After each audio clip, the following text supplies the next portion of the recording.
And then once it gets to the point where I can see like the steam and stuff rising, that lets me know that I can go ahead and add my egg. I put a little bit too much oil in there, but that's fine.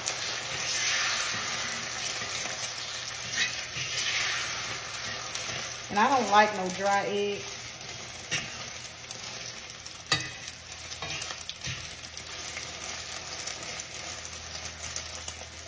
And then that's all I do. And I go ahead and take it on out.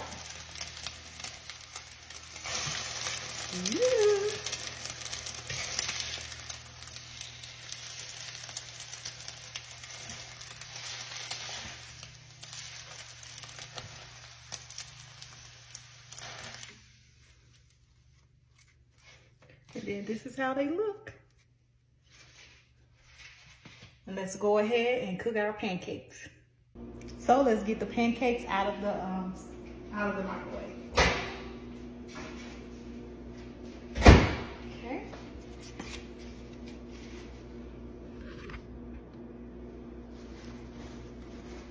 And I'll just unravel them. Just that. And I'm just gonna put my eggs over here because I put too much oil and I just don't like my oil to be all mixed up with my syrup. And I can use this plate for later. We're all about saving over here.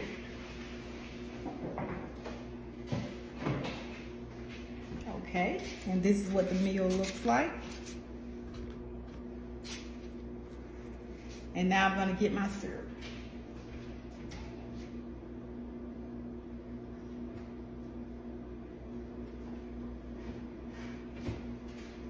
I have been using this kind, but I think I'm gonna use this kind today.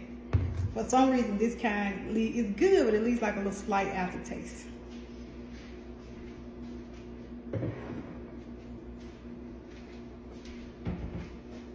And I figured while I eat my my pancakes, I can kind of tell you guys a little bit about how I got to this place. So the first thing that happened to me was I had made a decision to get my bachelor's degree in psychology. And I ended up graduating with that degree, and it was in 2017. With that degree, I ended up getting a job working as a case manager at a mental health care clinic. So I essentially assisted clients with linkage to resources in the community. So then after I had that degree, me and this other young lady who were working together, she and I are great friends now.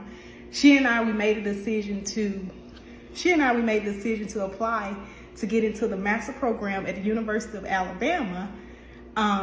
Sad part about that situation, she got in, I did not. My GPA sucked. So it was kind of a bit of error on my part, because before applying and before wasting money, I should have got my GPA in check first. So I didn't get in, she did. So yeah, so what ended up happening at that point, that's when I had made the decision to go ahead and just move to New York. I mean, I didn't get into the program. I still need to work on my GPA. That was going to take some time. So I made the decision to go to New York. I ended up applying for a job, and I got the job at the place that I currently work at now as a social worker. So, but when I got that job, I was working as an MSA, which is a medical support assistant, at the job I currently work at, but in New York City. So I had applied to get the job, moved to New York City, and I got a whole story about how I ended up in New York City on my page. You can just go down and look at that story, but it was a lot. So I ended up getting the job as MSA, working in New York City for the job that I currently work at now. They're spread out everywhere. And so I made the decision. I said, well, let me try to see if I can get into their program. So I tried to get, I think it's called Fordham University. I ended up not being able to get into Fordham. They denied me too. So I said, you know what I'm gonna do? I'm gonna get my bachelor's degree in social work from the University of Alabama. I'm gonna raise my GPA that way. And I knew that the class that I would take in the bachelor program in social work at the University of Alabama would also transfer over to the master's. So that's what I did. I ended up getting into the bachelor's program. I made all A's and I only got 1 C while in that program. It didn't even have anything to do with social work where I got the C in. So I literally made straight A's. And so I made the decision to go ahead and try to come back home. They had to be like a year, maybe 3 months, because it took about a year or so to do the classes. And so I made the decision to come back to Alabama because they used to have like these skill labs that you had to do on the weekends. And I wasn't sure if I was gonna have to do them in person, because with COVID, I was going to school during COVID.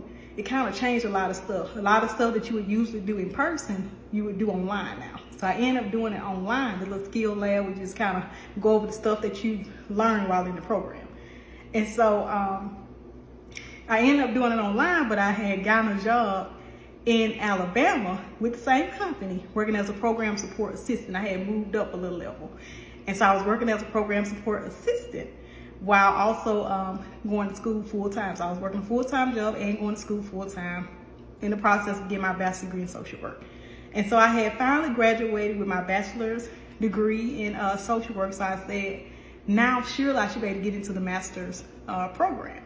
And so I went ahead and I applied to see if now, since they count the last like 60 hours, I had all A's, just that one C. And so to my surprise, I did get in, but not only did I get in, I was in advanced standing. So all I had to do was do three more semesters, and then I would have my master's degree in social work. So that's what I did. I got in, I was excited. I got into the advanced standing program. I did 3 extra semesters, and I had my master's degree in social work. And so throughout that program, I actually made straight A's. I got a perfect 4.0 because I learned from my mistakes when I was getting my bachelor's degree in psychology that not only is it a waste of money when you have to take all these extra classes, but it's a waste of time too. So I got my master's degree in social work, and the program to me wasn't hard. I think just trying to get everything done was what was hard for me, because I was working as a full-time employee as well as going to school full-time.